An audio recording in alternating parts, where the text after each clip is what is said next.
Welcome to Loyola Marymount University. I'm Fernando Guerra, Professor and Director of the Center for the Study of Los Angeles. Today we have with us Mario Guerra, no relation as we've been talking about, who is Mayor of the City of Downey and also an announced candidate for the 32nd State Senate race that will be in November of 2014, the primary in June of 2014. And we're here to discuss that campaign, the City of Downey, and economic development, and what mayors and cities can do about helping the economies, the local economies of Los Angeles County. Thanks for being with us, Mayor Mario Guerra. Thanks for having me. I appreciate it. Now, I know we are no relationship, but your daughter is a student at Loyola Marymount University. Your son and my son were actually very good friends in high school. So even though we're not related, you know, I know you keep trying to put your kids up to having us get closer and closer. I understand that. So how long have you lived in Downey? I've been in Downey for about 35 years. And before that? I grew up in Huntington Park.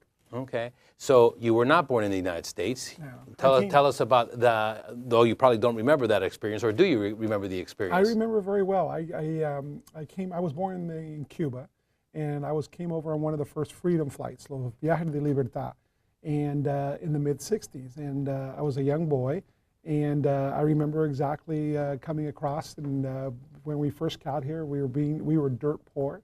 And I remember this country embracing us, and my dad and my mom working hard and to achieve a level of middle class. And I remember at the airport when we came over being strip searched as a little boy. And they actually take you and make you get naked. Excuse me, make you get naked. That way you don't steal anything or bring anything from the revolution, if you will. Oh, but that was over in Cuba, or when you arrived here? That was in Cuba. No, Oh, I mean, okay. obviously when I came here, and we went and we grew up in Huntington Park. And my so dad, you graduate of Huntington High? Huntington Park High School. Yeah, Yes. LA Unified? LA Unified, yes, absolutely. And then after that? After that, during my senior year of high school, I went to East LA Junior College. I went part-time in the morning, and then I always knew I needed to get an education. And then after that, to UCLA. Okay, where is that? It's a little school over there on the other side of town. Okay, I've heard of it before. Yes, on there. So, and then after UCLA, moved to Downey? Yes, no, I moved to Downey even before that, that portion of it down there. Downey was always a move-up city, a move-up community in the region, if you will. So you always aspired to work hard and move your way into Downey. So when I was 20, I bought my first house in the city of Downey. All right, first McDonald's in Downey, right? Yes, sir. The first McDonald's, we're the home of the space shuttle, home of the Apollo capsule, home to the largest bottling facility in the entire world, Coca-Cola. By the way, this is 100% Downey tap water. Seriously, we have well water 800 feet down. So we have a great history. Our school district has great graduation rates. Our public school district, Downey Unified School District. So we have a lot of good things going for us. So what prompted you to run for local political office? How did you make that decision? It was interesting. The local mayor, Meredith Perkins, came up to me, and I had been involved in the community in many areas, and asked me if I'd consider running for a local council member. And I thought he was kind of crazy at first, and I didn't know exactly what it entailed or how it entailed. But I knew that I liked being involved in the community. I liked meeting people. We had a good city, and I decided to run. And I was elected in November 2006. I received 66% of the vote. Not that I was counting or anything, but yeah. And then you ran for re-election and got... In 2010, yes. Now, are there term limits in Downey? There are term limits in Downey. What do you think about term limits? Well, it's kind of interesting. Is we've seen what goes on in the legislation, and the legislators up there when staff, term limits empower staff, and term limits takes away from the elected officials. Having said that, I understand the need for change and people wanting change, but you know the old line on there. I mean, people make change by voting. Right. So I think it's unfair that you can move into my city and in 30 days run for local elected office, and certain people like Kirk Cartozzi, Meredith Perkins, Keith McCarthy can never ever run for city council again. You know, some cities have a situation where you can sit out a term and then at least the citizens can vote you back in. City of Long Beach, for example, you can be a write-in candidate. Right. And so ours are very strict. Ours were voted in the early 90s when Willie Brown was a speaker and everybody was anti 30 years in office kind of thing. Right. But one of the very first cities that instituted term limits. Correct. Yeah. The other thing that's a little bit strange about the political makeup in Downey is that you have district elections, which a lot of local cities don't, although increasingly they're having to do that. Right. And then what you do is there are 5 council members, but there are 4 elected at districts and then 1 at large. Right. Okay. There's no other city that I know that does it that way. When we were, Why? What's the origins of that? Well, we were founded in 1873 by Governor John Gately Downey, by the way, the first foreign-born governor in the state of California, and he was governor from 1860 to 1862, and we were incorporated in 1956. Well, the first mayor, the first person that was going to be elected mayor, he wanted the mayor position to be citywide, and the citizens didn't want that, so they actually voted this way. So they just kept the citywide one. I'm mayor. We do have a rotating schedule, if you will, a rotation, but it's not automatic. The city council votes on you to become the mayor. So we've had cases where the city council, by political nature, didn't vote for a particular person. So to make it clear, the 5 of you on the city council, 1 elected at large, 4 in equally sized districts. Right. You guys all get elected as council members, and then amongst the 5 of you, you select who's going to be mayor. Correct. And then by tradition it rotates, but not necessarily always. No, and it doesn't, and somebody will also not serve twice, just by the sheer numbers. There's 5 people, there's 8 years. There are certain people that don't serve twice as mayor. I was blessed. I served as mayor in 2009 and 2010, and I was sworn in as mayor last December. Yeah, but before you obviously started in politics, you were in business, and by all accounts, a very successful business person. And so you're going to go and do this volunteer work, which on the surface seems like, oh, it's 3 or 4 hours every 2 weeks when the council meets, but in reality, it's a lot more time. What did your business partners and your family say when you said, I'm going to use some of my best business time and family time to dedicate to politics? How did that conversation go? Well, it was interesting, as I do. I've been very blessed. Our company has become one of the largest insurance brokers. We're the 7th largest in Los Angeles County, and we're the 90th largest in the United States. And I co-founded, it was Scanlon Guerra Burke, and now it's SGB NIA. We bought a firm a couple of years ago. It was interesting because it does take money and time away from you. Instead of putting my full-time energies, I've decided a long time ago I won't do anything half done, and I go to my office now on Mondays. I'm at City Hall the 4 of the days. There's definitely 60 and 70 hours weeks that were involved. You get about 8 inches worth of homework every Friday. The council meetings are on Tuesday. And you have these staff reports, and you have a lot of things you need to look at. And then if you want to do it right, you listen to the people. You return emails. You become transparent. I get an average of 450 to 600 emails a day. And within 40 hours, I will return them all. Like tonight, I'll be up until midnight returning emails and directing staff to different things. So you make what you can or what you want out of it. I decided a long time ago this is something, local politics was something that was that needed to be. All the major decisions are done in local government. Quality of life issues, public engagement. You're talking about public safety. Those are all done at the local level. And so how many hours a week do you think you spend on Downey city business? Well, at least 50 hours. 50 hours. At least on there. It's yesterday when I did go out to my office in Woodland Hills and I left early and then I didn't get home till 11 o'clock last night. So your business office is now in Woodland Hills? In Woodland Hills, yes, on there. But I telecommute. I go only out there on 1 day a week on there for meetings. This morning started with a 7 a.m. Gangs Out Downey meeting. And this is fun to me, and they're talking about our city, talking about our region. But tomorrow, it'll be about 14-hour days. Yeah.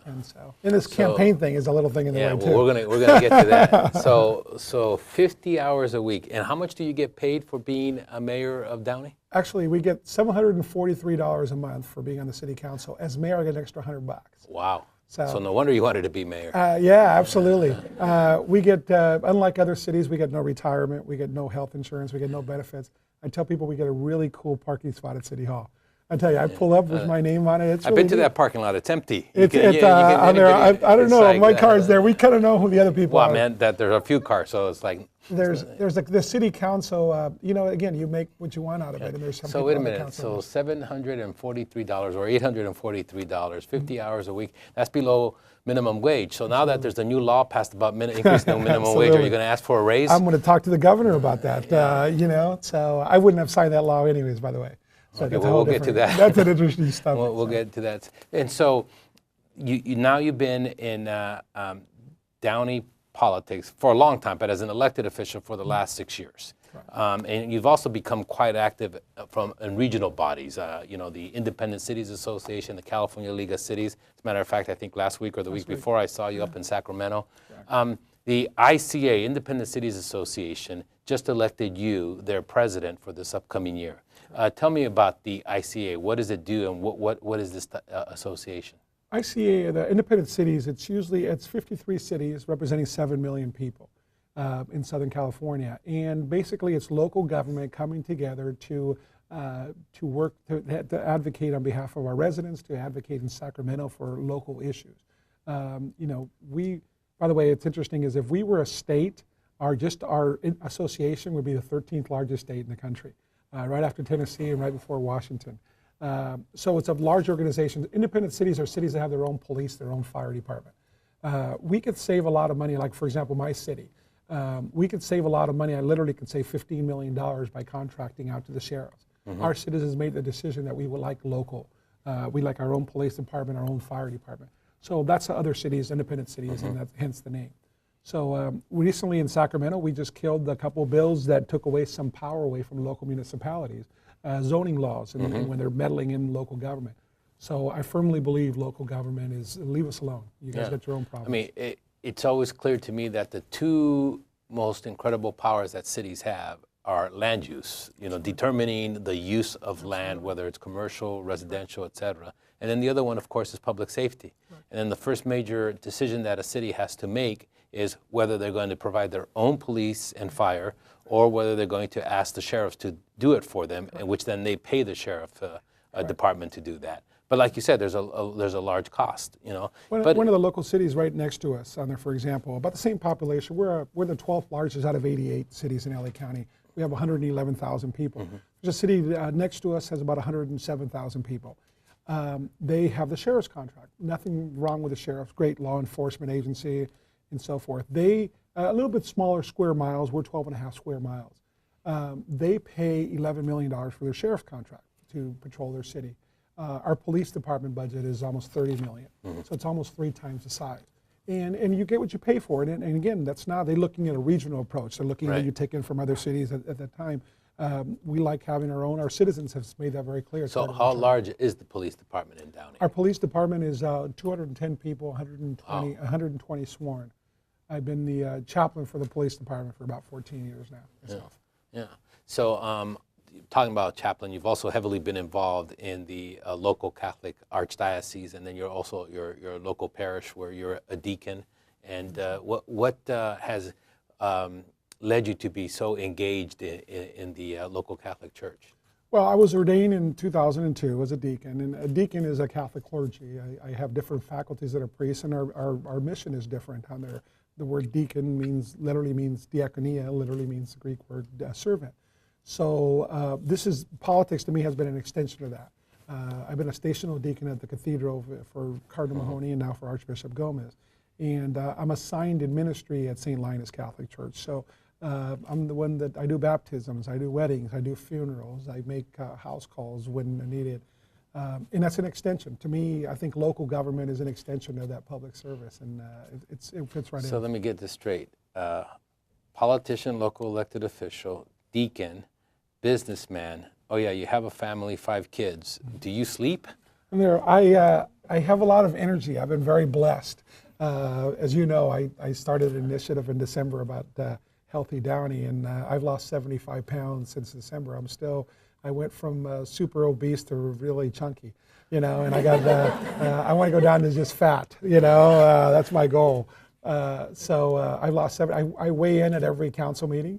I have walking Wednesdays with the mayor. A couple hundred people come out and walk with me at the Downey High School track, and we talk politics, or they ask me any question about the city. So you got to lead by example. So I do. I'm very blessed. I have a great life, and you've met my wife, and I'm very blessed. So you've now decided to be a candidate for state senate. There are 40 state senators in California, each one representing 700,000 or something like that, and more than a typical congressman, by the way, right? And so given all this that you do, and you go and have a conversation with your wife that you want to do this, how does that conversation go? I needed to get permission from two people, and I took a lot of soul searching, and I don't do anything unless I plan on winning or making it happen. And did a lot of soul searching. I did some research. I did polling. And then I had to ask two people for permission, not necessarily in this order. Well, I said yes. On there, yeah, I know. Thank you. I did talk to him to get his advice on there. I actually said no. So he actually said no. He did say no. He says, "Are you crazy?" But you know, as Catholic clergy on there, Catholic clergy can't be elected officials according to canon law. The next canon law, it's 186. Canon law 187 says a deacon can with the permission of the ordinary. The ordinary is the archbishop. So I had to meet with Archbishop last July, Archbishop Gomez, and one-on-one and get his blessing after a long conversation. Then obviously my wife too, and that was a great conversation. It's not necessarily in that order. My wife was first, but basically going to her, I go, honey, I think this is something that we're called to do.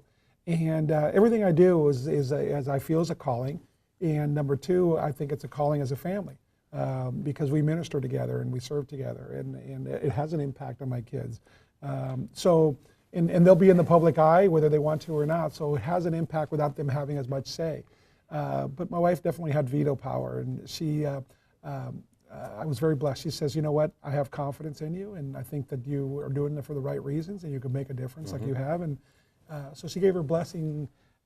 She regrets it every day, and we're off and running, but it's an interesting process. So before we talk about the campaign and the degree of difficulty in the environment, a little bit more about Downey and you as a council member and now mayor. What decision was the most difficult that you had to make in that position? Well, I'll tell you what, public safety issues are always very important. Last year, within 2 years ago, within a 30-day period, we're getting ready to approve the budget or to look into the budget process, and our staff comes to us and says, look, if we keep it this way, we're going to have an $11 million deficit. And I said, I won't sign a budget unless it's balanced. Unlike state government, local government, we don't get a paycheck. I mean, we don't get a checking account to make money and print money or to borrow from Peter to pay Paul. We actually have to balance our budgets, and the city of Downey has done a good job of that. So they came to us, and we had to make $11 million in cuts in a week and a half, and literally spent 4 or 5 hours. And how large is the budget? The budget's $150 million. So 11 is significant, 5.5%. Absolutely, it's significant, and one cut on there. And the hardest decision was that for the first time in 25 years, we actually had to lay off 8 people, and we did hiring freeze and so forth. So it's very difficult to go to you saying, look, because of the economy, because of all these other factors on there, Dr. Guerra, you no longer have a job with our city. Hey, wait a minute, I have tenure. I know, thank you. Well, some of our employees thought they had tenure too, or they do in a different way, from the perspective that we had economic development, our directors, when the state closed the redevelopment agencies, we had to let people go that had been there for 20 some odd years and did a great job. And it came from that portion of the budget. So that's probably the hardest thing, is because you have the human factor. Then in dealing with public safety, and when police officers have to shoot people that do bad things, that's always an emotional toll. And but how many shootings occur a year in Downey? Thank goodness, not too many. And you're right. Was it one or two? No, not even that many. Yeah. We don't shoot that often on there. We've had in the last 4 years, we've had 3 total shootings. So that's less than one a year. Absolutely. Yeah, absolutely. I mean, you know, you watch the news, and of course, they always report on shootings, and the perception that people have is that there's constant shootings throughout Southern California. But Downey, maybe a little bit safer city than some others, but not that much different than most of the other 88 cities. And it's actually very unusual when there's a police shooting. Oh, no question about it on there. You know, and there's a lot of checks and balances, and yes, can you have police abuse and so forth? And yes, you know, you have the big cases that you see the videos on TV. That's really the exception. We got thousands and thousands of officers out there risking their lives every day. I tell you, it's a scary proposition. I've been on ride-alongs. Before I was elected, I literally went every Friday night, and I still do quite a bit. You mean voluntarily? It's not voluntarily. that you weren't arrested and put in a car. No, well, you said Friday night. And on Friday nights, well, Friday night is where the fun is because there's activity going on, okay? And I know that sounds terrible, the fun is, but police officers like the activity. And Downey has enough that late night there can be action for the young officers on there, but if you will. No, I've been around, you know, as a ride-along. I mean, I have a uniform, I have a badge. And, but you have to get a new uniform with the loss of weight and all that. I do. My bulletproof vest is a little bit big now, too. I had to, our police chief made me wear that when I actually participated in a chase, in a foot chase once, and he got scared and made me wear that. And so now I have to wear this bulky, dumb thing. So, you know, we talked a little bit earlier about Downey being the home of Apollo and the Boeing plant. I mean, incredibly significant place. We talk about America and its technological edge, and you know, the only country really to put a person up in the moon, all those great things. A lot of it was centered in Downey and in Southern California, not just Downey, but you know, Pasadena, Pico Rivera, places like that. And most of that is now gone. So there's been an incredible transition that has happened economically, where we've transitioned from this great aerospace and manufacturing center to more service and information economy. Although there's still a lot more manufacturing than people realize, even in Downey. I'm always shocked to find a steel plant here or there or what have you. But how does a city like Downey and how do the elected officials help with the economic transition that occurs when one sector dies, another one emerges, and all of that entails? Sure. Well, you reinvent yourself by necessity. 1999, Boeing in NASA pulled out of the city of Downey. Took 30,000 jobs with it. And we've always known that. We've always had that middle class job, that engineer's job. And so we had to figure out what to do with 177 acres of contaminated land, too. So we looked at it and said, look. But the land belonged to the federal government? They belonged to the federal government. They were going to give it back to you guys, or they were going to sell it with your assistance? They sold it to us. They sold portions of it to us. And it was a super fun brownfield. It was contaminated land. It had been aerospace, and it had been an airfield for 80 years. During World War II, all the BT-13 bomber training airplanes for all the Allied forces were built right there, 13,000 airplanes. So we've always had an aerospace industry. We've always had aviation history going back to the 1920s. So we took this 177 acres and said, okay, what is it that we want?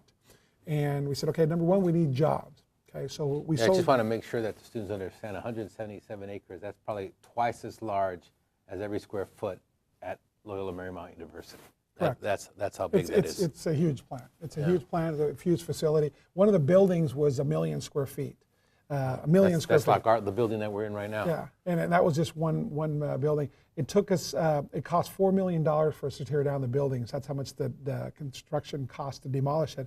We were able to get. I know a couple of guys that would have done it a lot cheaper than that. But well, anyway, I know. With a lot of steel, I know. Well, we got $3.2 million in recycling. There was so much steel in those buildings. By the way, all these movies, I digress. You're a politician, so it's okay. I know. So we wanted jobs, so we took so many acres and we sold it to Kaiser because we sold it cheap because we wanted them to build a Kaiser hospital. $750 million, 4,500 jobs, 18,000 people come in a day there. So that was. So it was built. Oh, it was built. Oh no, I dedicated it as mayor on there. It was great in the last 4 years. We took another section. We said, okay, we need some park space because Downey, like so many other cities in LA County, are getting landlocked, if you will. So we built Discovery Sports Complex with fields, soccer fields, baseball fields. We wanted another way to talk about our history, to talk about our engineering and science, and also to teach the next generation of scientists that came from the area. So we built the Columbia Memorial Space Learning Center. $10 million, general funds, public funds, operated and owned by the city of Downey. we're the actual the memorial for the Columbia disaster, if you will. 10 years ago on February 1st is when the disaster happened, 16 seconds from home. So you can come into the Learning Center, all the 5th grade classrooms throughout LA County, come and visit there and go in to see the Challenger Learning Center. And they have hands-on experience from being in the National Space Station to being at the Mission Control in Houston. So they have a combination of that, and we're teaching the next scientists, the technology and all the engineers and all the scientists for the future. That was one element. We then wanted retail. So we took 30 some odd acres and we built Downey Landing, which competing with our other shopping mall, if you will, first year, the other mall did 6% more in sales. Okay, so you create an environment. Economic development, folks, one restaurant is bad, 15 restaurants is good. You drive to drive the engine to make it work. Then you had 77 acres in the middle, okay? And we're figuring what to do with this. So Downey Studios was born. Downey Studios, most of the movies that you've heard about, Lemony Snicket's Iron Man, Spider-Man, Christmas of the Cranks, all these, you guys are too young for that. But all those, you're not, but all those movies, they were filmed right there in the city of Downey. Most people don't realize that in those movie theaters. So, but does that create jobs for residents at Downey? No. It creates a tax No, that was the problem. Okay, it was great. They took that land and they fixed it up and they did all these things. But basically, besides utility tax on there, there's no revenue to the city. And in movie studios, you bring in all the employees, you bring in all the caterers and stuff to come in inside there and eat. So they wouldn't even shop in your restaurants. So there's no economic development because of that. So they came to us a few years ago, and they were looking for another avenue. And one of the things that I wanted to do is I always like to think big and bold. If you don't think big and bold, you're not going to accomplish things. So we courted a little company called Tesla and Elon Musk and decided how do we get the attention for them to build their manufacturing plant in the city of Downey. So we took out a full-page ad in the LA Times. It cost $10,000. I had the council wearing T-shirts, I heart Tesla. I have it in my office today, in my mayor's office as a reminder. Went and delivered a basket to Elon Musk, developed the relationship. They started looking at us, and it was between us and the city of Downey where they build their manufacturing plant. And folks, I'm here to tell you that 12 hours before they announced that they were going to go into Fremont, California, the Newbie plant, that I was in the office, I was in the room with Elon Musk and all of his lawyers and all our lawyers and signed a 143-page contract at 2 in the morning. That afternoon, the next afternoon, when we were going to call a press conference together with Governor Schwarzenegger, I can tell you I got a call from an AP reporter telling us that they're having a press conference up there in Northern California. And I said, no, it's going to be here at 4 o'clock. The governor's flying in. He says, well, that's what I heard. So I picked up the phone and called Elon Musk, and that's when he said, well, Mr. Mayor, we made a decision, et cetera, et cetera. And it was a terrible blow for us. It was about 4,000 jobs, not only that from the region, but more importantly too, and what I told him and what I tell you this day, you stabbed us in the back because you showed us that corporate America can't be trusted to work on normal deals. And I told him, I'm a businessman. I have no problems, as a week ago when Toyota approached you, you talking about it and saying, listen, Mario, we have another offer. You have to tell me who the offer is, or we have another situation. But don't make us look dumb, and don't have us flying to Sacramento together to pass an ordinance up there, to pass a redevelopment bill, and then at the last minute, knowing all along that there was another player. So don't string us along. We had a press conference called. We had a council meeting called. So that's what I took issue to.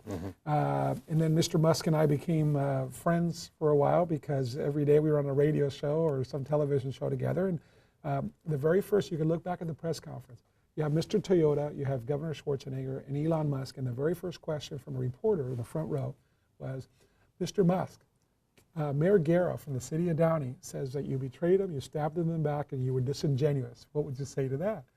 And Elon Musk kind of, whispered, well, Downey's a good city, and didn't know how to get out of that. So we've reconciled. I don't have a problem telling the story. There's even more to it, but anyways, so the point being, so are you going to drive a Tesla? Actually, a good friend of mine just bought a Tesla. I can't be a hypocrite, okay?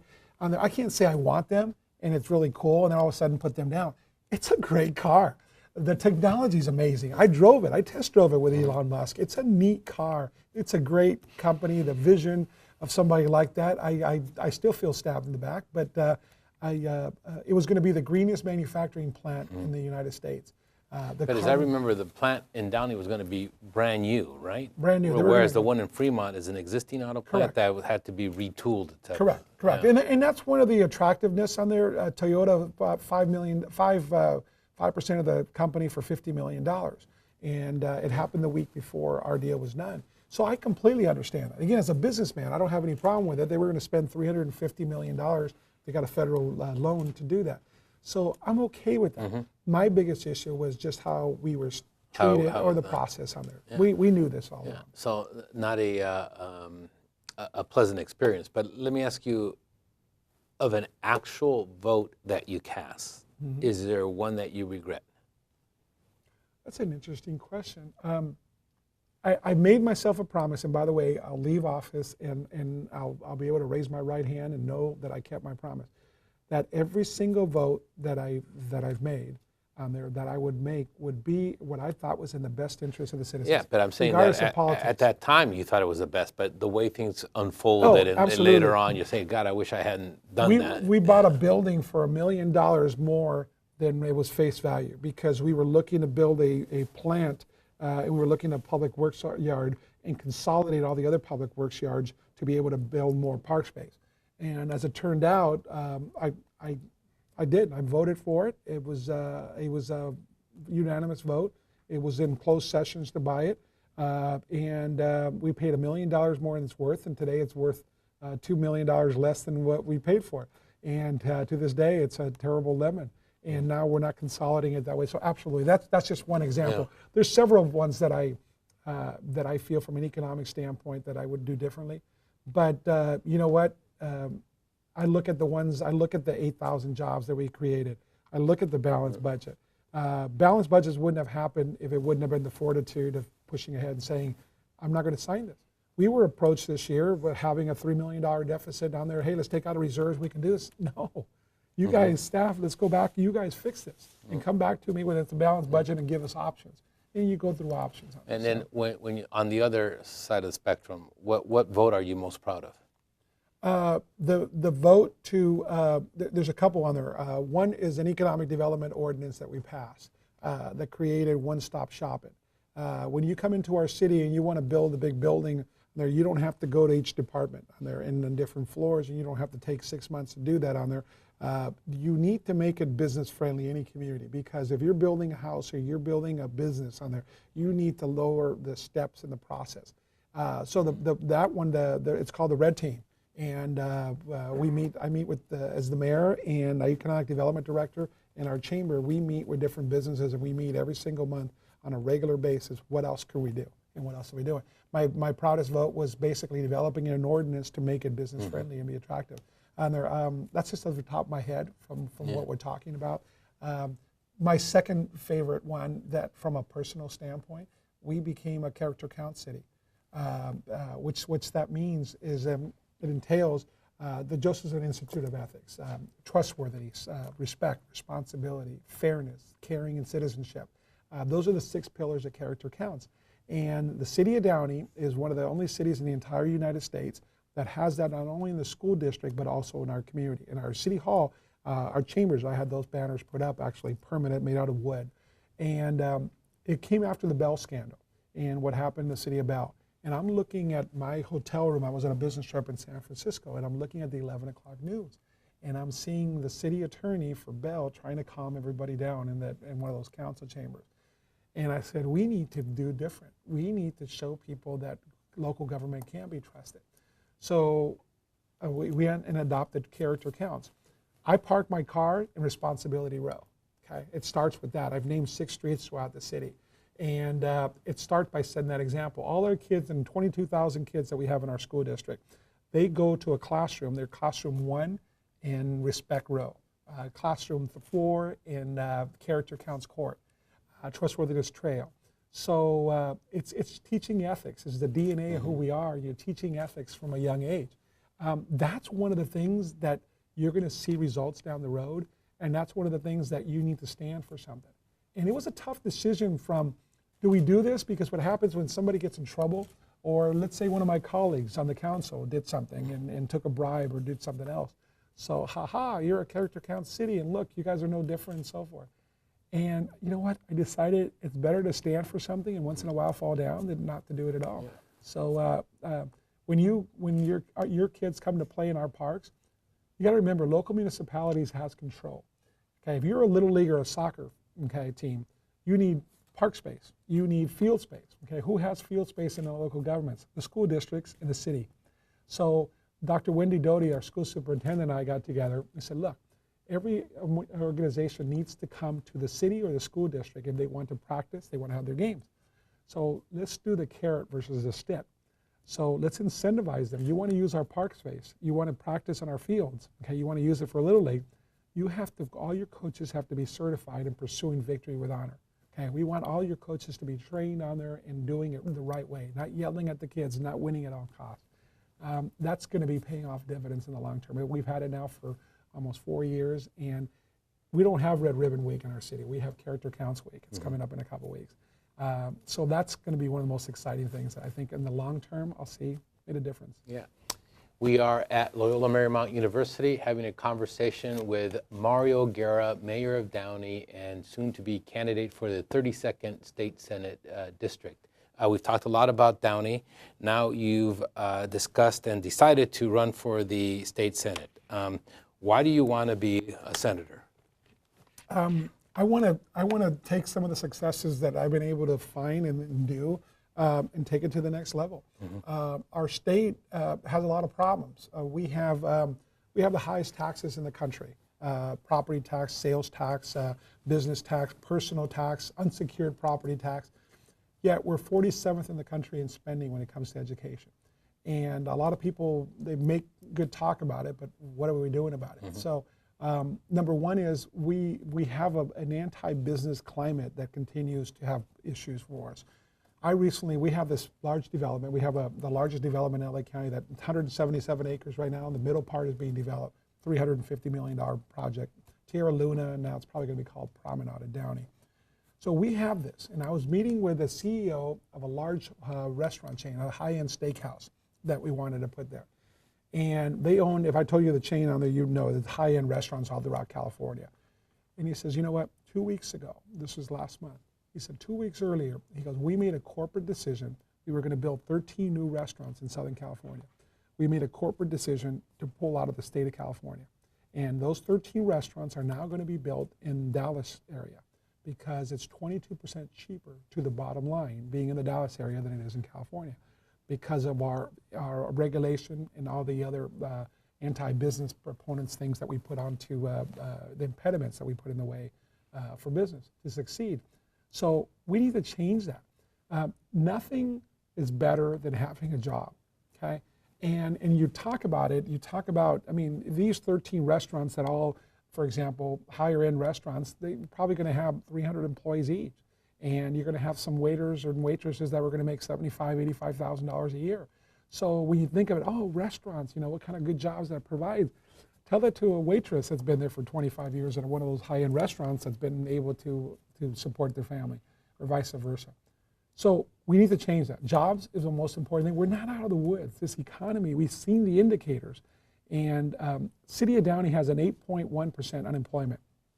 It's lower than the 26 city gateway region. We have the lowest unemployment of any city in LA County with over 50,000 working population. And we're lower than LA County, and we're lower than the state of California. But it's not good enough. You know, it's so, we need to do better. Okay, so that's one of the issues I want to run on, and I am running on. The other one is public safety. Folks, it sounds great, but we have, again, more things that the state has created. We have a bill called AB 109. AB 109, every single police chief in the state of California has opposed this. They signed it into law in less than 48 hours, no public hearings on it, and it was signed in 2011.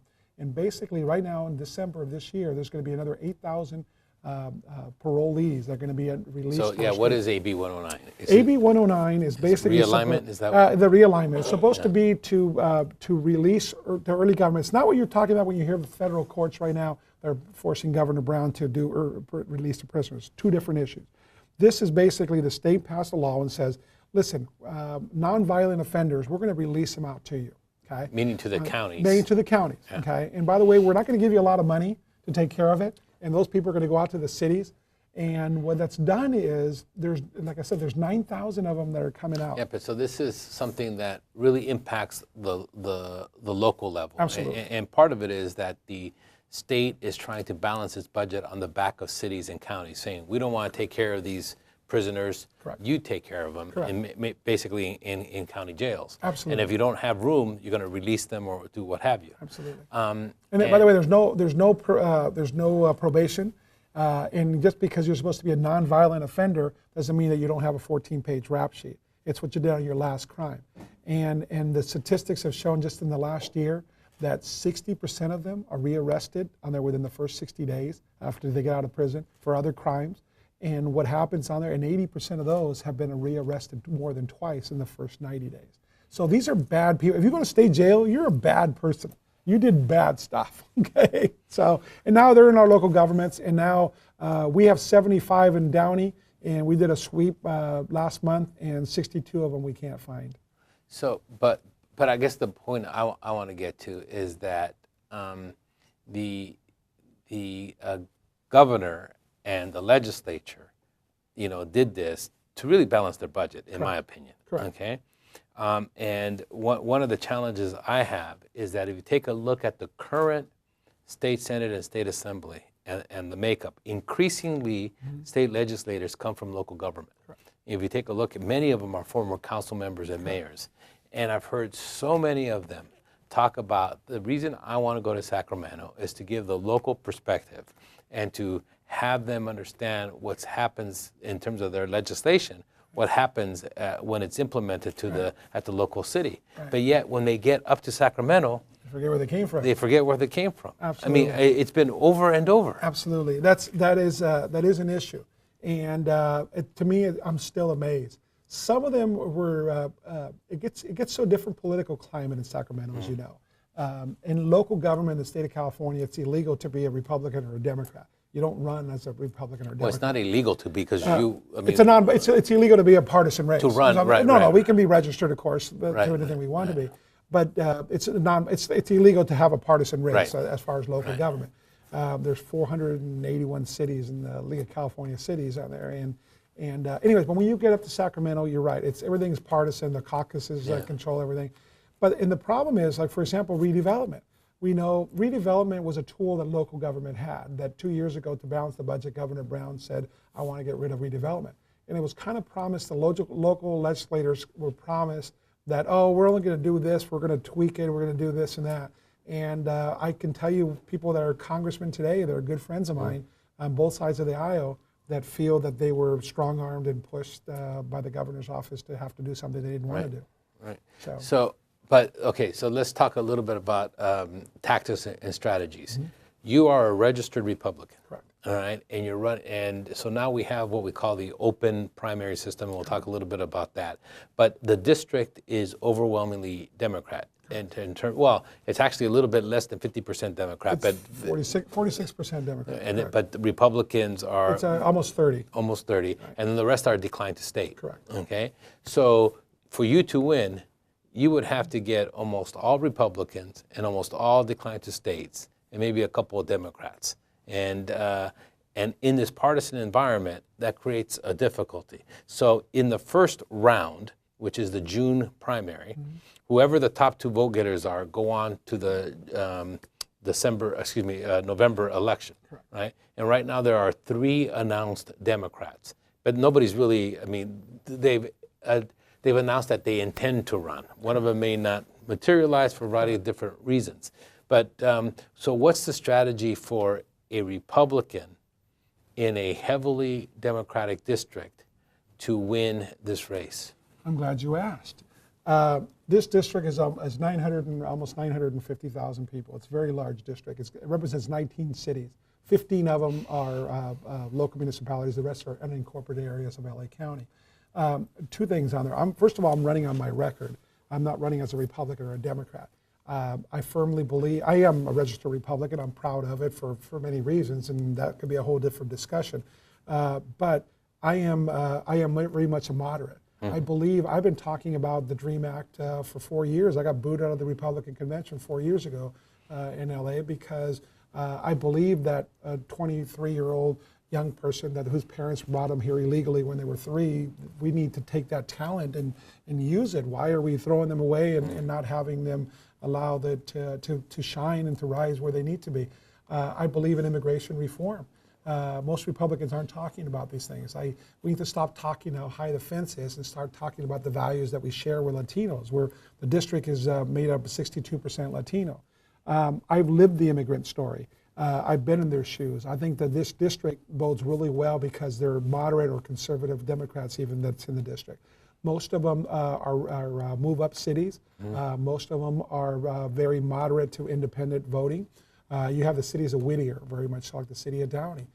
You have the city of Cerrito, which is very conservative, even though they're registered Democrat. You have La Mirada. You have Norwalk. You have the city of Buena Park, and one city in Orange County. So the city of Lakewood. So if you look at each community separately, it bodes really well for our campaign. You'll probably have 5 Democrats running against, and I'm the only Republican. That I'm very proud of. I've had the entire Senate caucus endorsing me. I've had. When you say that, it's the currently elected Republican state senators. Correct. On there are 11 senators, and the Senator Bob Huff is the minority leader. And then you have Connie Conway, Assemblywoman Connie Conway, and 31 Democrats. Republican. Right. But here's the part that's more important to me. And this is the part that I enjoy, and this is why I feel that we're doing some things right. I have over 150 local officials endorsing me. 45 of them are Democrats. Okay, these are people that are that you in the trenches, down in at the the trenches local that know me and know our issues, and including the majority of mayors and city councils in the district. I'm very comfortable in talking about these issues, and I look forward to it. So, is a seat winnable? Absolutely. I wouldn't do it. Our early polls shows us really well head to head with certain opponents. And I wouldn't do this if I didn't. So how much money do you have to raise? It's somewhere between $1.2 million and $1.5 million. And you have to get the message out. And that's by the way, that's the part of politics which I don't like. I don't like the raising the money part. You feel that there's got to be a better process.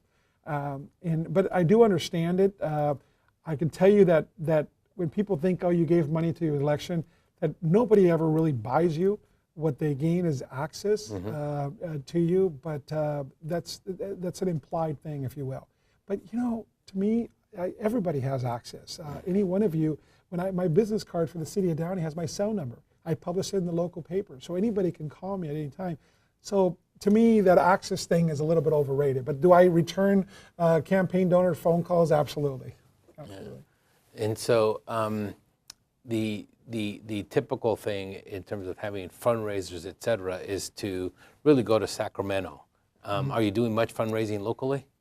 I want to do most of my fundraising locally. Yes, in Sacramento, folks, it's called the Third House. The Third House is the political action committees, and there's natural ties in. I mean, I'm a pro-business person, so of course the California Chamber would like my views. The Bankers Association, the California Medical Association, all these type of groups, of course, like you.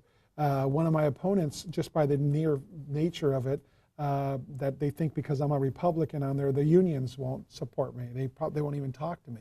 And yet my son is in a union. By the way, Matt, I was talking to you earlier, I believe in the power of the workers, but just by, and that's what the part that I don't like, just because you have an R or a D in front of your name on there, it shuts certain doors, and it's like, you don't know me, you don't know what my views are.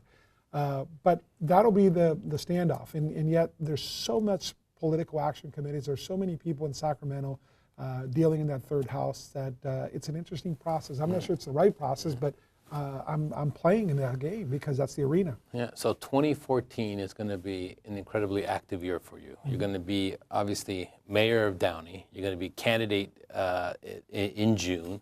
You need to make the runoff. All indications are that you probably will make the runoff, and then you head into the November election. What do you see in terms of the economy nationally and statewide in terms of its impact, and how would it impact a statewide election? You're not running statewide, but just because the governor is going to be running for re-election, et cetera. How do you see the economy playing out in 2014? Well, I'll tell you, part of the process right now, it's interesting. You've heard this said before, especially recently, where Governor Brown seems to be the most moderate Democrat up in Sacramento. That's an interesting comment. I think people are tired of some of the things that are going to happen next year, and economically, I think the numbers will start showing. You're going to have, I mean, last November, when we all of a sudden we had a November election, got the supermajority. The supermajority means that you're veto-proof, and you have you can pass any budget you want. You have one side controlling everything. You have the Assembly, the Senate, and you have the governorship. Okay, and when they got the first majority, the supermajority, it took about a week for one senator saying, "Hey, let's take a look at that Prop 13 thing. You know, why don't we look at Prop 13 and revising taxes, property taxes?" It took about another 3 or 4 days before another senator says, "Hey, why don't we look at tripling that car tax thing? You know, let's take a look at that." So when you get one house in power, it doesn't matter which side, you start passing things, or you start going to your agendas, but to the extreme, if you will. And I think our state is in the middle. I think our people want the middle. So I think the economy next year, I think some bright sides of it. You mentioned manufacturing earlier. Folks, we're still the #1 manufacturing state and the #1 manufacturing country in the world. We always talk about China, we talk about other countries, we're losing jobs, and we are, okay? But we still make things in California, we still make things in the United States, and that's a culture that we need to cultivate. We're gonna have, in 5 years, we're gonna have 2.5 million jobs, by the way, that we're not gonna be able to fulfill. We're not gonna be able to have the qualified people to do that. That's in all the STEM classes, okay, in science, technology, engineering, and math. We're gonna have this new base that we're not gonna have the qualified people for. Today in California, by the way, you have 50,000 students going from 2-year schools to 4-year schools. Okay, sounds great. Okay, people want a higher education. But we have 150,000 students going from 4-year schools back down to 2-year schools because they can't get a job. And we're not teaching the vocation. We're not teaching. So then what can government do to help improve the economy? I mean, we see at the federal government different tactics being attempted. What about the state government? What can the state do? And then going back to what can a local city do? I tell you what, when you pass the minimum wage law, okay, that is a job killer. Any way you want it. Every economist in the country will tell you, you increase the minimum wage on there's less jobs. The affordable. But you know what? I'm not sure I agree with that, because you're not an economist. No, of course not. You know, I mean, no. I'm glad I'm not an economist, because all they do is make assumptions. You know, and you know, it's always if you know. And the old joke about forget it. My point is that there are studies that model what will happen, and they come out with these results. But every model about increasing the minimum wage has always proven to be wrong in the past, in that every time we've increased the minimum wage, it hasn't come to pass that jobs have been lost. The economy keeps growing. And so, well, the last time we passed increase the minimum wage law a few years back on there, some of the number, I mean, you know, yeah, we went into a national economic recession, but is part of it on that? No, but the numbers bear out that it really did go down. Yeah, but you understand symbolically how you know, for most people to say, wait a minute, minimum wage. Where's that coming from? You pay somebody more. Right. It sounds like, for example, the Affordable Care Act, that took place today. Sounds great for certain things. It really is. And I'm for everybody having insurance, but when you you're an insurance broker. On there, yeah, absolutely. On there, actually, I'm going to make a lot of money on Obamacare. I really am. I mean, my firm will, and so forth on there. So, you know, God bless him for that. But here's the problem. People are losing their jobs today, okay? The city of Long Beach laid off 350 people, okay, that were working 30 hours a week, because now the requirement that you have to provide health care, you can't afford to, Okay, so they laid them off, or they lowered them to 20 hours a week. The city of Downey, we lowered all our part-timers from 30 hours down to 20 hours. So if you were making 30 hours a week on there, and now you're getting $20, 20 hours a week worth of pay on there, how are you going to support yourself? But yet we Yeah, but wait a minute. So that's a decision that the city of Downey made. Oh, all cities have made those decisions. Yeah, but that's, sure. you know, if you could have figured out how to shave $11 million a couple of years ago, right. I mean, how could you not figure out to come up with the money to save these type of jobs? We did come up with it on there by cutting their hours and hiring 2 people making $20 20 hours a week versus 1 for 30 plus the health care. That's a huge difference. But that's how else economically are you going to do it? Those are the choices that businesses are going to have to make. Some businesses are going to sell, especially the bigger ones, is here's the $2,000 a year fine. Okay, Dr. Guerra, great. Listen, we're going to live up to it. Here's your $2,000. Now go find your health insurance. And what you had before through my company, there's my employee was a lot better health coverage that you're going to be able to get through the exchange. So those are some of the issues. But those are wrinkles, and I understand that on there. The principle of having everybody health care is a great issue. But economically, it doesn't work, and local government can't afford to do those things. They just can't. Right. And so then, but the Affordable Care Act is a reality. Absolutely.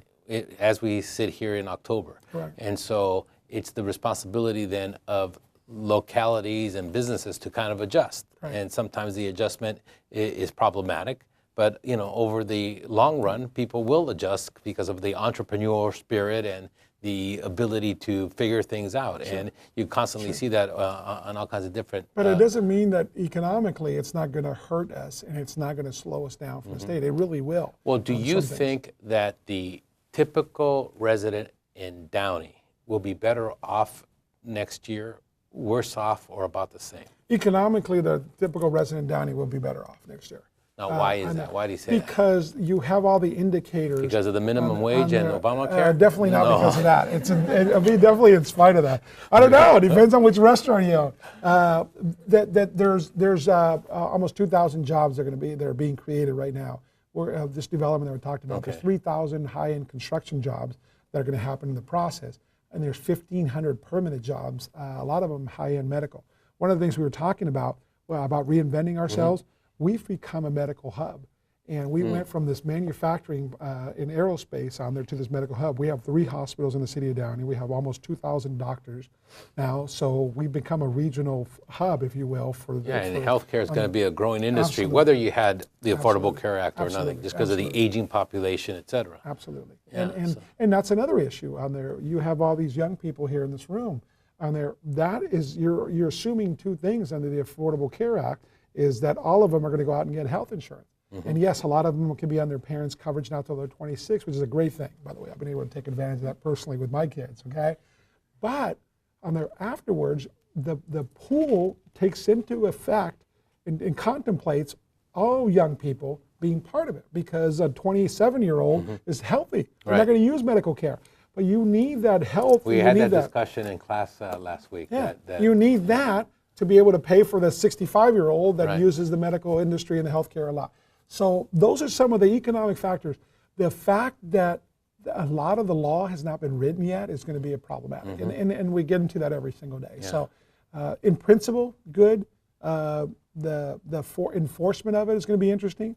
You're going to probably pay the $95, you, not Dr. Guerra on there, but you're going to pay the $95 fine that's going to come out of your income tax on there, even though you were getting $300 depending on what you were making. So here's $95 on there, because the government is going to take it away from you if you don't buy health insurance. You have proof of it by next year. So when you think about going back to you being a Republican in a very heavily Democratic state, in a very heavily Democratic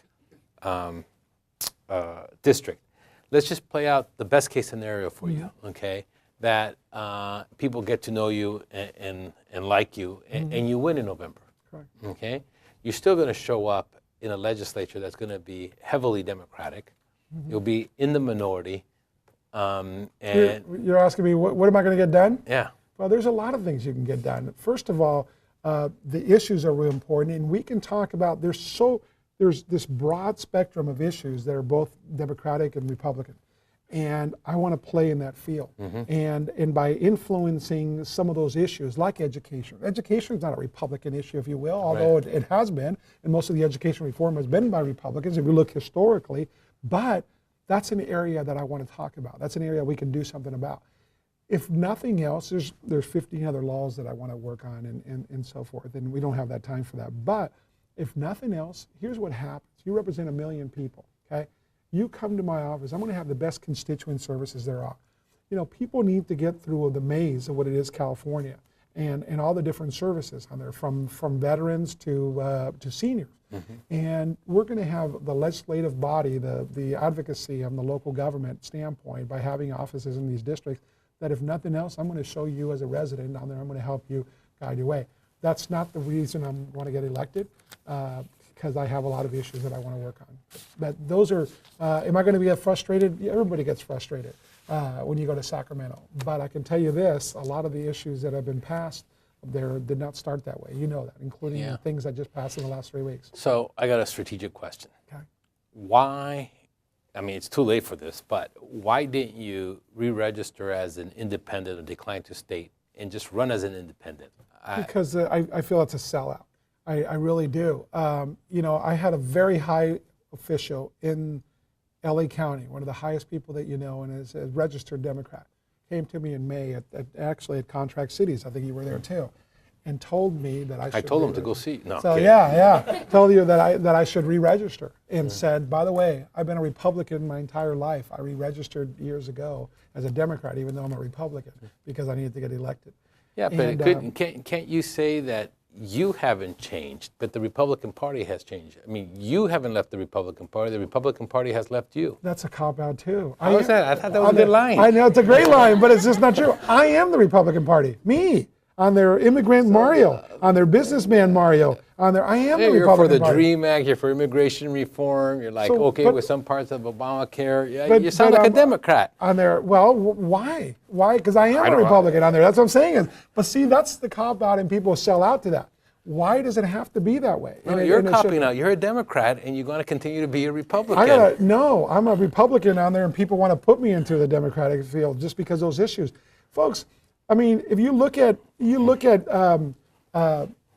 60s and all the civil rights laws, those were passed by Republicans on there. That wasn't passed by Democrats. Yeah, but today so why do you own that issue? Think about North Carolina, well, because look what's happening in North Carolina and Texas, and what Republicans have done there with the Voting Rights Act. But if you have certain and that's areas, what I'm saying. That the look what Republicans happens left. in Wyoming, and look at other places. Yeah. What I'm saying is, I'm not willing to sell out on the issues, and I'm not willing to be labeled that way. And my change happens. I understand that, and that's why you should register as a Republican. But I'm a professor. I think there's something when we sign a contract at Loyola Marymount University that we have to be registered Democrats, or else we don't. But you know what? That's another issue. Why? I mean, again, to me. So you never considered running as an independent? It'd be a cop-out. No. I know. I had many people telling me that. By the way, first of all, I don't think many people would have seen it as a cop-out. I do, because these are my values, and you know, Ronald Reagan's whole thing on there. If you believe with me 80% of the time, you're not 20% my enemy. Do I believe and do I agree with the Republican Party on issue 1 through 10 on there? Probably not. But I tell you what, I'm closer to that because you know, it is the grand old party, and I believe in business. I believe in everybody should have a fair playing field. Okay, but you should not be given more rights than me. I believe that if you work hard, you should have the advantages of taking out. I don't believe in wealth distribution. I think if you work really hard and I don't think your money should be coming to me. You're already taxed at a higher bracket on there. You're already paying more dollars, more percentage, everything else on there. So okay, now you sound like a Republican. Okay, there, so it's like you're right. You're a Republican. Well, I'll tell you what. And there, but you believe in social justice, don't you, Deacon Guerra? Well, that's the other issue on there. That's if you look at it, most Catholics, believe it or not, are Republicans on there. They really are. You think of they're Democrat, but if you look at the social justice issues, you know, we're in a Catholic university. We're here with the Jesuits, and well, they're not Catholic. Don't record this part on me. Yeah, Jesuits are a whole different thing altogether. You're right, and I love Jesuits. But you're right. Yeah, well, they loved you too because of your quarterly check for Haley's tuition. Yeah, so that's true.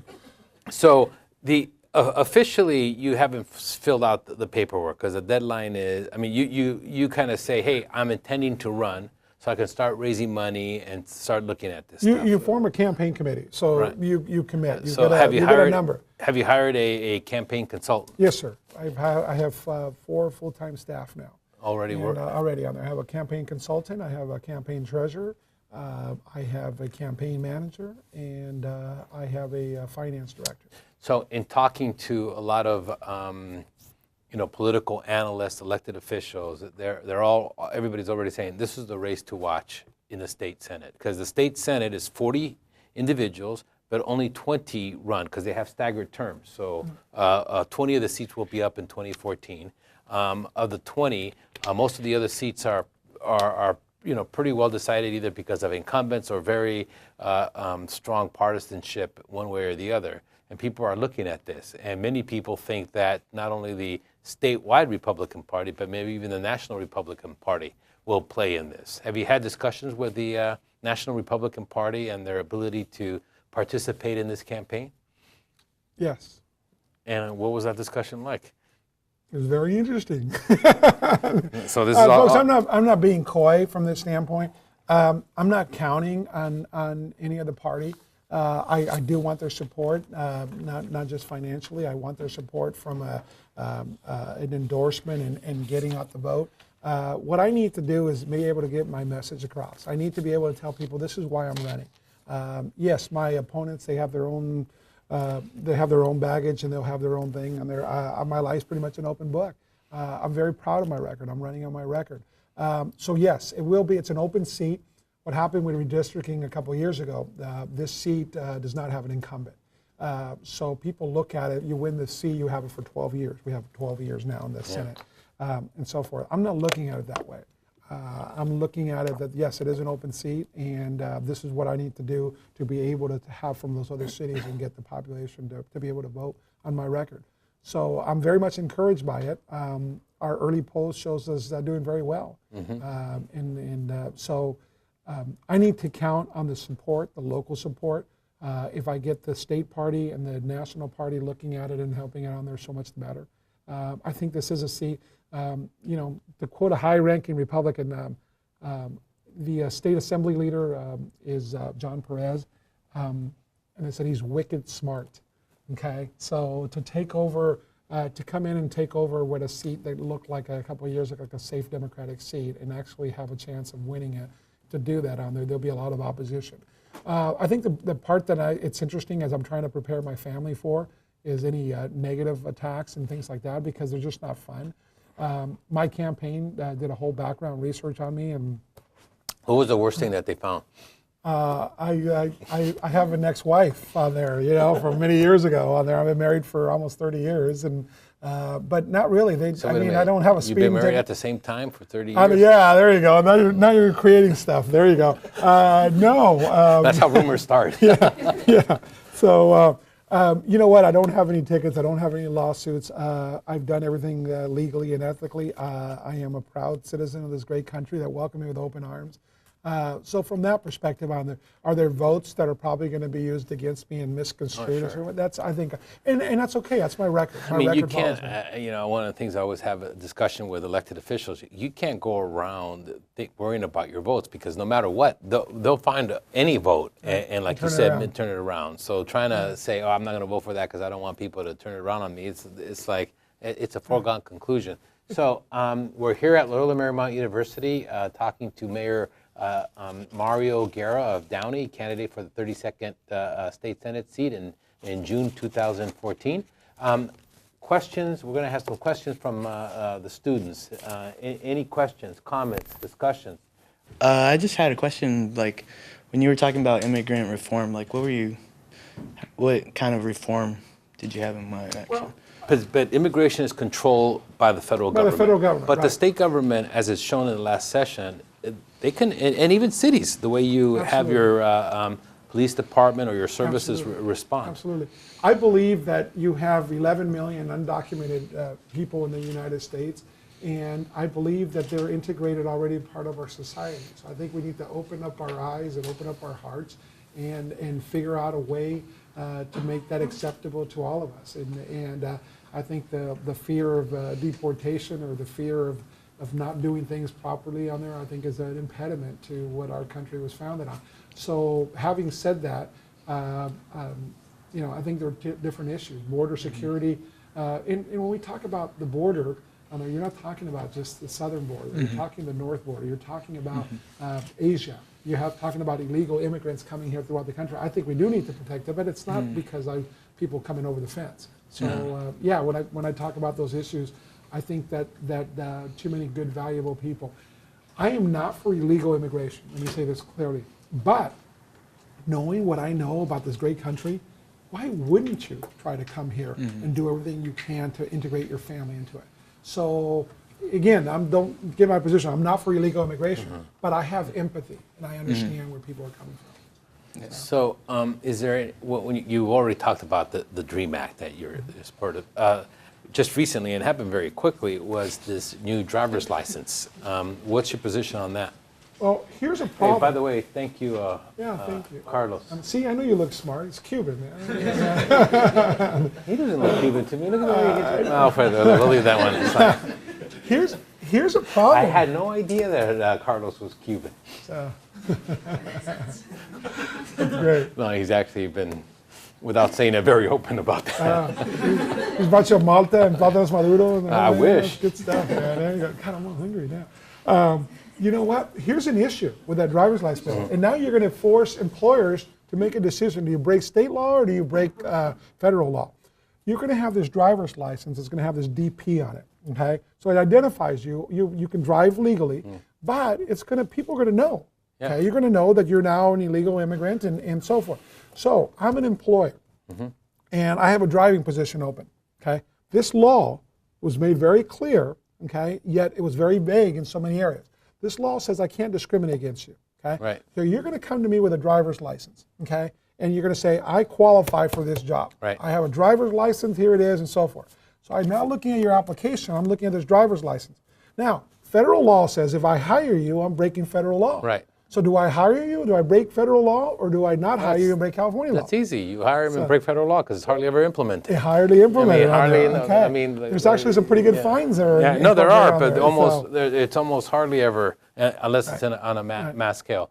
But like any law and any issue, there are gray areas. I mean, there's no perfect legislation, and when you're trying to deal with the status of so many different people with so many different situations, there's no perfect law, But let me ask you this: would you have voted for it? Under the current situation, they could have done things to make it a better law. That should have been addressed. Yeah, and but we all know that. But that should have been addressed. Mario, you are going to face, if you are elected, even now as council member, you are. There are ordinances put before you that are not perfect. Right. Now, with only 5 of you, you have a much greater leeway to say that's not perfect. Let's work on it. Right. Okay. But in the state legislature, right, with 40 state senators, 80 state assembly members, the governor, the whole committee system and how it works. Right.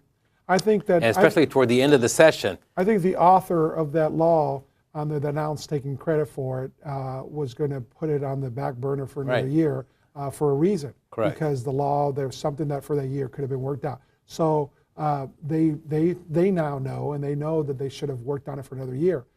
It was a political ploy to get it in at the last minute. It shouldn't have happened that way. Nothing should happen in 48 hours. And when the author of a bill in the governing party is pulling it back and making a 2-year bill to discuss it on there, there's something wrong. Okay, so anyways, that's my answer. My answer is that no law is perfect, but you had an opportunity to do it right. Yeah. And you had 985 bills being processed in the last 48 hours, and you're having assembly members and and senators saying, "Here, sign this. Don't read this, even though it's 1,000 pages." That's wrong, and that's not the transparency in government that should be. Right. You just saw recently on Channel 2 News how they the last couple of days you have legislators that get up and vote for other ones. They literally get up. It was on Channel 2 investigative reporter Monday night, and they get up and other legislators, the bell rings, they get up, boom, go to your table, go to your desk and vote. And the law specifically says you can't. and and Speaker Perez says, oh, it's just tradition. And they actually had people, assembly members, that actually spoke on that issue. Oh, it's tradition. But it's against the law. Tradition doesn't make it right for you to go up and vote for the next person. Why aren't they there voting? So if I'm elected to vote, if I'm elected to voice my opinion, if I'm elected to represent the people, I'm not going to have somebody else push my button. If either I'm important enough to be there, it's important enough, or I shouldn't vote. So, long story, long answer, but you can make laws better. How has your immigrant experience influenced your mayoralty?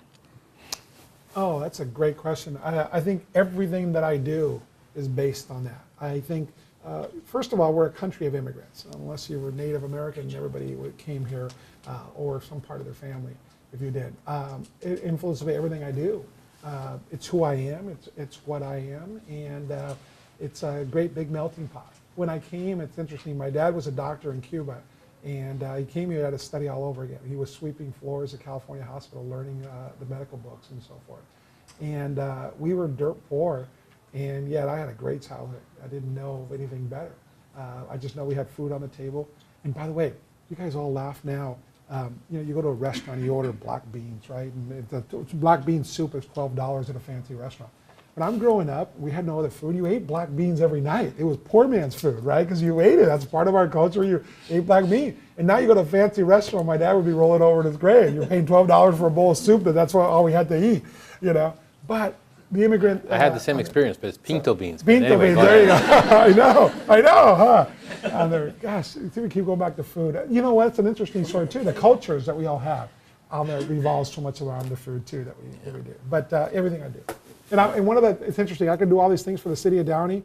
One of the most things I'll be famous for is for bringing Porto's Bakery into the city of Downey. Porto's. How many of you know Porto's? Talk about economic engine. Yeah, okay? that's 8,000 amazing. people a day come into our downtown on purpose because of Porto's, and we've opened up 14 restaurants with a quarter mile of them.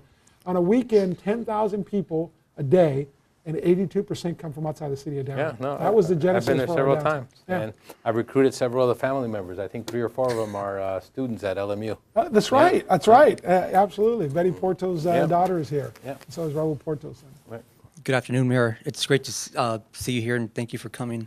My name is Frankie Carrillo, and I'm not Cuban, but I'm from Linwood, so it's the neighboring city of Downey. During your talk about Tesla, you mentioned hypocrisy and how you wouldn't even drive a Tesla because it goes against the controversy that happened within you and your business transactions.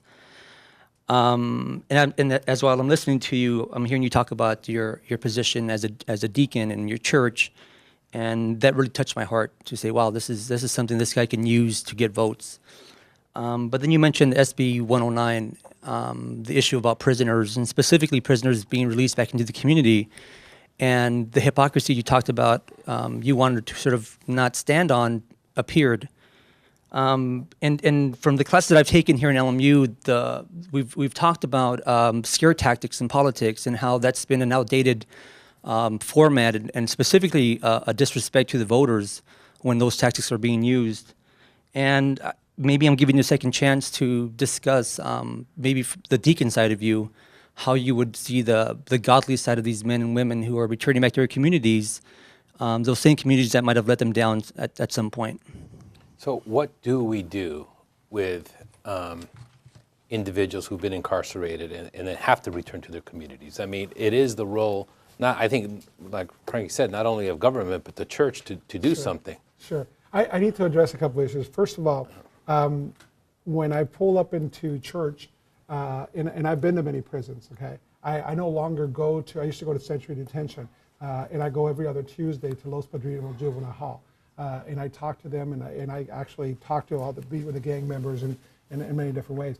When I walk into the parking lot at church, and I drive in, I don't have any other hat except my church hat. The thought that I would be using my diaconate for votes on there, it's just kind of insulting. Yeah, but how do you separate, I mean, who your experience and what... You don't, because that's exactly, and I think that's my point too, is everything I do and every single vote that I cast and every relationship that I have is part of a diaconate. It is, so I don't know about using it for votes. I'm insulted by that because nothing personal, I just don't see it that way. So for instance, there was the earlier question. your immigrant experience it educates you and leads you to think a certain way. Your Catholic experience, your experience as an elected official, it can't help but do that, right? And so you're going to talk about being a deacon. You're going to talk about your role in the church, and there's going to be conflicts between the Republican Party and Catholic, just like there is between the Democratic Party and Catholic in certain positions that they take. You know, I mean, certainly the Archbishop of Los Angeles very much is in favor of certain immigrant rights and certain type of laws that the Republican Party is not. Correct. And so you're going to have to deal with these type of things. And how you deal with it is, hey, either he's conflicted or, hey, that guy's a hypocrite because he says one thing here and one thing on the other, without trying to politicize it in a way, but you're going to face these, and every elected official, and every candidate faces these issues. Except that, you know what, and the reason why I feel that it's so important, because it does matter. Every single thing that I do is first being a deacon. Right. And it really does. It all transcends from that. I could tell you the next day I was elected. I was elected on November 5th, 2006. On November 6th, I contacted Chief Roy Campos. This is the police chief. And I said, Chief, we haven't really talked about it, but I want to stay as chaplain of the Downey Police Department. Okay? I do death notifications. So you were already chaplain before? I was already chaplain for many years. Yeah. I'm there for 7 or 8 years at that point when I got elected.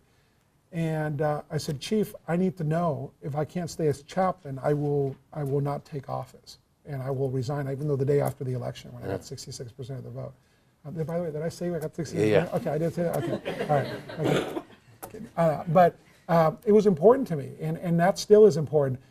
If the Archbishop told me that I couldn't run for office, I wouldn't have run for office. But now that you have run, you're not going to let him tell you how to vote. Oh no, I don't. But he tells me, my church tells me how to vote just by who I am and the principles I believe in. Folks, just by being my Catholicism on there, when I go to the jails and I see the empathy and the things that we need to do, I can tell you that I don't want to release prisoners early on there that are violent criminals on there that have. Yeah, but I think that's not an anti-Catholic position, Yeah. And I believe in rehabilitation. Right. I Well, truly do, and that's what we're not doing right now in our prisons. Yeah, so AB 109, I think, is a bad example of this policy, because I think it was done for all the wrong reasons. Right. Okay? Well, but see that when I'm this not young man tells us that it's going to be we're politicizing and exaggerating the scare tactics of crime, if you will. Oh my gosh, it's going to fall, folks. The Police Chiefs Association of the state of California, you talk to Chief Jim McDonald, that's the president of the California Police Chiefs Association, and Chief Kim Rainey from Covina. You talk to my police chief, Carl Charles, they will tell you the biggest crime issue that we face in the state, these people are going to be robbing your homes. It's not a matter of if, it's already doing it. And this is a proven number, so statistically it's already there. We're already seeing that. So to politicize it or to say that we're doing scare tactics on there, it's just not. At one point or another, individuals, whether it's this policy or even the existing policies, people will be released. Okay, what should the state do to make sure that they don't turn to crime? What should the state? Number one is you need rehabilitation and vocational training in prisons. Okay, you really do. We really don't do that, and we haven't done that for the last 25 years. You need education up front. On there, what happens? Look at Kamala Harris's report yesterday on the truancy. Yeah. On there, when you look at those statistics on there, that the third grade, by missing 10 days of school, statistically 82% of those kids aren't going to graduate from high school, and 90% of the people in prison on there don't have a high school education. Right. So we could start with that foundation on there. We need to look at a big picture, big and bold. Okay. So you do, and you look at that. Number one. Number two, you need to have probation. On there, these prisoners are being released on there. There's no probation on there. They're just going out, goodbye, thanks very much. So, and where's the money for that? That we cut the funds for that. You're right, it was used to balance the budget. AB 109, why was there no public vetting on AB 109? Look at it, it was presented in 48 hours. There's not one hearing, on AB 109. So that's not a scare tactic, those are real things. So there's a lot of things we can do, and none of them we've done. And yet we're not even talking about it. When I went to the governor's office as president of president-elect then of Independent Cities with my executive team and representing at that time the cities that went up there was millions of people. The governor's office, that's not a problem. This is 4 months ago. AB 109 is not a problem. Wait a second. Listen to Chief McDonald. Let me give you the statistics. Let me give you the numbers. Let me tell you who we've rearrested in our city. Let me tell you what these people have done. So those are real things, and those are real threats. So. Mayor Guerra, you mentioned earlier how Downey's residents would do better despite Obamacare and raised minimum wage because of an increased number of jobs. And I was just wondering how you would deny that people do better with more money in healthcare. That's simple. The numbers I don't had work. the same question. It's simple. The numbers don't work. They just don't work on there. You can't. Who's going to pay for that higher wage? Okay, the citizens are. You're going to charge more on the product. Right. Just like anything else on there. So at what point the economic scales don't work out? But there is a point where we have to have some threshold where we have to take care of those that, for whatever reason, can't take care of themselves. Correct. I mean, it's easy when it's children. Absolutely. It's easy when it's the elderly. Absolutely. But there are adults Absolutely. who, for whatever reason, sometimes just a string of bad luck, and then we hope to get them back on their feet. Other reasons that most of us don't end up having. But just recently, the PPIC, the Public Policy Institute of California, probably one of the most highly respected research centers, along with the Center for the Study of Los Angeles, released a report where they recalculated poverty rates. And basically the conclusion was that about 22% of people in LA County live in poverty. And I think one of the greatest dangers that we have as a society, not only nationally, but specifically in California, is this incredibly bifurcation of the economy and of society in terms of very rich and very poor. When you and I are growing up, there was some of that, but not to the extent that it is today. There are poor people, and it almost seems like poverty has become institutionalized in some neighborhoods and some families. Incapable, for whatever reason, of taking care of themselves. What role should we have?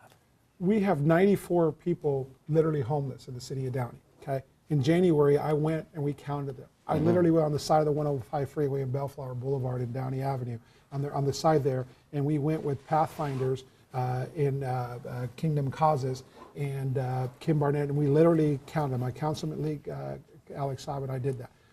Kind of like a census to figure out what yeah, the, and we to actually figure- talked to them, and we were able to talk to them and communicate. Veterans, we've had 3 veterans on there. RJ Reese on there, his veteran on there. We were able to find him a home within 30 days on there. But some of them, here's the interesting thing: 25 of those people, we actually found homes for them, and they're back out on the street. Right. They didn't want it. The homeless situation and the chronicness of homelessness, it's got 18 moving parts. There's not one answer to it. That's the one thing. That's what I learned in January, actually talking to them and dealing with, from mental health issues to other things. But here's the biggest number. Okay, we have 280 families on their kids that are homeless in our Downey Unified School District. And what we mean by homeless too, that they're not living on the side of the street, but they're living in a garage with 4 other families. Okay, that's an issue, and that's something we can't address. I wholeheartedly agree with you. Government should be there as a safety net. Okay, it really needs to be, because there's people that can't take care of themselves, and that's where the Catholicism comes into play. Right. We all need to be able to help each other, and it's not necessarily just government. You and I need to. No, I Hey understand guys, that. being Catholic involves 2 things. It's very clear in scriptures: love God and love God's people. Okay, that's what being Catholic is all about. And God's people are those poor, and loving God means you love His people. You and I, by the way, we're God's people. Okay. So we need to do something about that. Now, what makes sense from an economic standpoint, should everybody have health care? Folks, everybody has health care today, okay? I know that. We have 55,000 people that go to Downey emergency room at Downey Regional Medical Center, okay? 24,000 of them are uninsured. So you go, is that the best system? No. No, it's not. You want to be able to go to clinics and take care, preventive care and stuff before you have to go. But you do have that. It's not the best system on there, but today there's not one person that walks into any emergency room, today they can buy insurance, okay, that can do that. and there, you have medical health care. We don't throw away people away. It's against the law. People don't realize that. You don't realize you can go to Kaiser emergency room. Oh no, you're not a Kaiser member.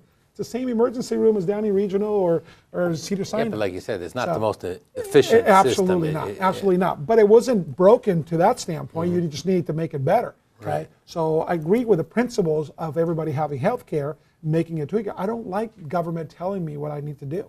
The fact that that you're telling me that my But business, government tells you that you better stop when the light turns red. Oh, but I don't have to have a driver's license on there. I really don't. I don't have to. In That's LA, a privilege. In LA, you do. You and I both know that because Yeah. we're not doing a good job of Right. mass transportation on there, and that's one other issue that we Right. have. By the way, how's that speed train taking us from Bakersfield to Milpitas? How's that going to work out for you? You know, how many billions you want to I use on had that? no intentions of going to Bakersfield. so Shouldn't that be used? I know, but shouldn't we keep funding it Yeah. on there? Shouldn't we be using that, for Well, that was a decision. healthcare? That was a decision that the people of California made to. And you and I vote. know the last Yeah. poll that taken 2 weeks ago, Oh, yeah. and they would have overturned Yeah, that completely. How about the we don't do the transportation? How's that thing working out to go all the way to the airport? That metro line where it stops It's a block a and little half short, A yeah. little short out there. So, anyways, but anyway, I hope I answered your question somehow in there. I do believe in the principles of taking care of each other. There's just ways of doing it. So we've actually run out of time. I want to thank you for coming to Loyola Marymount University. Mayor Mario Guerra, candidate for State Senate. Thank you very much. I appreciate it. All right.